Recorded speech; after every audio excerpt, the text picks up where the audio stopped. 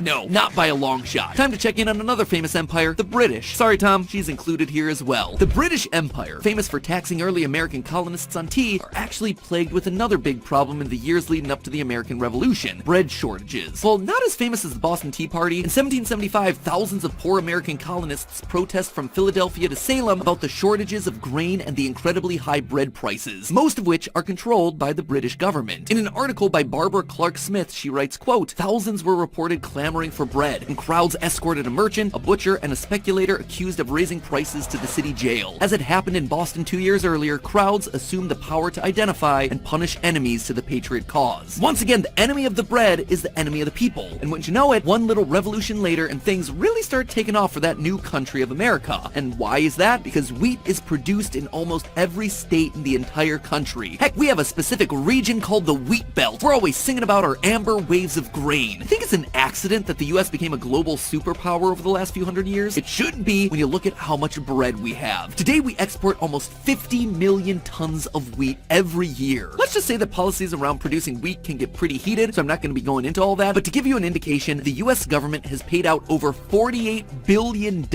in wheat subsidies since 1995, all to support wheat production in this country because, once again, say it with me, bread is power. Whew, and with that, we are at the present day. Whew, that took a lot out of me. I hope I've convinced you now that the entire history of the world comes down to bread, and all you have to do is follow who has the bread at any given time. But if you've been watching this channel for a while, you should probably be asking yourself one thing. Why bread? Like, why? Why not any other food item in the entire world? Sure, bread's delicious, but so are baked potatoes, and you could grow those pretty easily. So are beans, and no, beans suck. But you can grow them, so why not something like the legume civilization? That's a question that was on the mind of one particular cultural anthropologist, Dr. James C. Scott of Yale University, who went and wrote an entire book observing that if you wanted to build an early civilization, you needed to have a grain-based economy, because grain was the only way to have an economy in the first place. If you notice something throughout this episode, it's that people used bread to get what they wanted. Sure, they ate the bread, but they also traded bread to get everything else they needed. You see, at the end of the day, bread isn't just the food source of all these civilizations, it's also the currency. Sure, they may have had gold coins or fancy little francs or whatever, but that's all bogus if everyone is starving. Bread is power because bread is literally money that you can eat. And the rulers of all these empires, they know that. Remember, most of these empires relied on giving free bread to people. Grain was the basis of taxation in all these empires because in order to give food to people who don't have it, you need to take it away from the people who do. And why are you taking grain? Well, grain like wheat is special for three big reasons. First, it's transportable. You need it if you're going to have a big empire with a huge transportation network for food. And what makes something easy to transport? Number two, being light and dry. So it's not going to rot and you won't be carrying around a whole bunch of water weight. Immediately you could start to see from these criteria that crops like potatoes, lotus roots, most other root starches, they're all out. Potatoes are 70 to 80% water by weight. And water, it's heavy. They didn't have dehydrated instant flakes back in the day, which also meant that they weren't able to easily divide up something like a potato. Wheats and grains, they're very divisible. You can weigh them out down to the 10th of an ounce, so you know exactly how much you're getting or how much you're giving away when you're portioning out doles to the peasants. It also grows, number 3, above ground, which doesn't seem like it should be that big of a deal, but it's everything to these empires. Remember, the entire idea of a central government only exists if that government's able to collect taxes from the citizens. Again, these taxes aren't money, they're crops. When someone's growing wheat, they can't hide it. You can literally see the wheat growing months before harvest season, so a tax assessor can roll on by and estimate a farmer's yield for the year. Then you come by at the same precise time every year and you take your cut right as everything's getting harvested. Potatoes, root veggies, some beans, they're not visible. They're grown underground or very close to the soil. That means that farmers can more easily hide them from the government. They can tell the tax collector, oh yeah, we had ourselves a terrible harvest this year. Barely any potatoes, but here's your 10%, I guess. And the tax collector would have no way to know if they were lying. They're a great crop if you're a tax evader, which means that they're terrible if you're a government that's trying to collect taxes. A terrible example of governments only being interested in wheat happened during the Irish potato famine of the 1840s. During this time, it's well known that the Irish were super reliant on potatoes as one of their only food sources. And there are lots of reasons for that, but any idea why they didn't have any wheat around during this period? Well, they did, but a large portion of it was being exported to the British for compulsory payments to the government, who owned Ireland at the time. So, because wheat was easy to transport, the British were more than happy to take it all, while the hundreds of thousands of Irish people died because of the failure of their less taxable potato crop. So, there it is, we're done. Wheat runs the whole world.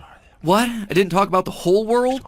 I forgot about all those other continents like South America, the entire eastern part of Asia, most of the continent of Africa, all of Australia. Yeah, you're right, I didn't. I didn't actually forget about them, but I did focus on the areas of history that this audience is probably most familiar with. But that's not nearly the end of the story, so here's how the mighty bread plays out in the rest of the world. The secret, friends, is this. Having wheat in your country isn't about being smarter than other countries around you. It's not about having better weapons or more technology or whatever. It's all luck. The reason Central and Southern Africa didn't figure heavily into the bread wars discoveries over the last few thousand years is that these areas weren't well suited for growing grains. Wheat, as it turns out, is a little bit picky about where it grows, and it needs temperate climates and loamy soil. That's great if you're in the Fertile Crescent, but crummy if you're in the Ivory Coast. If you look at the world map of where grains grow on this planet, you'll notice a few conspicuous absences, notably in a huge part of South and Central America, as well as a huge portion of the African continent, northeastern Asia, and in Central Australia, primarily because most of these places, they're too hot. We can see that these areas won't be able to come into power using bread alone like us cheaters in Europe, North America, and Central Asia. Their stories play out much like our own, only using a different cereal crop, corn. Corn, or maize, if you're not speaking American English, was a staple crop of Mesoamerican civilizations over yonder in Central and South America. As we've said repeatedly throughout this episode, the history of civilization is really the history of grains, again offering those three advantages that you associate with the grain. It's easily transportable, it's easily measurable, and it's clearly visible to keep farmers from evading their taxes. And much like the Greeks and Romans infused wheat into their mythology, Mesoamerican mythology swaps all of that out with corn. The Aztecs had Centeotl, the maize god, who we see surrounded by corn, while the Mayans take the idea of grain, and specifically maize, and turn it into the building block of human civilization, literally, where the Mayan creation myth begins with humanity literally being sculpted from dry corn. And, just like other civilizations, they had other options to choose from like potatoes, but freeze-drying these to make them transportable took an incredibly long time, whereas corn, it could be dried right on the stalk. After the decline of the Mayans and Aztecs, largely because of changes to the climate that kept them from producing enough corn, you see the Incas further south in Peru spreading their influence, knowledge, and culture through, say it with me now, bread. Only this time it was bread made from corn. The Incas were master agricultural engineers, and rather than just outright conquering neighboring people groups, they just showed up and said, hey, how about we help you grow better corn? And everyone's like, yeah, I'll take that. And the Incan Empire thrives until the Europeans show up and ruin everything like they tend to, bringing it all back together into one unified timeline. On the other end of the world, stay with me here, this is gonna get tricky, the same thing happens again. Zooming in on the other side of the ocean and looking at that grain map again, you get a big old pocket in this middle area of China that's a good place to grow grain, which is why grain appears right there on the national emblem of China. Except this time we're not talking about wheat or corn, we're talking rice. Well, the ancient Egyptians were becoming an early major civilization through the power of wheat. Asia had a growing empire of its own in what we now know as modern-day China. And just like civilizations took off in ancient Mesopotamia and ancient Egypt because the conditions were just right for growing grains, we can see a similar pattern throughout Asian history. If you wanted to support a government that could collect taxes and efficiently distribute food as a resource, you needed to have conditions that were right for grains. Enter the balmy, humid Yangtze River Valley, perfect for rice cultivation and the cradle of Chinese civilization, in much the same way that the Fertile Crescent was for Mesopotamia. You may have heard about the Three Kingdoms period in ancient Chinese history, where three rival states existed, the Shu, the Wu, and the Wei. It probably comes as no surprise that for each of these three kingdoms, you can trace the source of their power to some ideal condition that allowed them to cultivate rice. Shu had the Sichuan Basin, Wei had the Yellow River Valley, and Wu had the lower Yangtze River. In the same way that grain was a source of government power in the Western world, rice, and the conditions for growing it, represented power in the Eastern world. And while sure, rice isn't always made into bread, it is made into buns, and noodles, and all kinds of bread-adjacent products. It also functions in the same way as bread, and most importantly of all, drives the same power dynamic that fuels everything in history. So there you have it, friends. The history of the world is all just bread. In the future, is it possible that the history of the world will still rely on something as simple as bread, even in the face of all the weapons and technology and AI and Amazon? Yeah, I think it will. Follow the bread, and you'll always see who's in the power seat. Now, if you'll excuse me, after making it through the last few tens of thousands of years of history, I want a little slice of toast. And as always, my friends, remember, it's just a theory. A food theory! Bon appetit!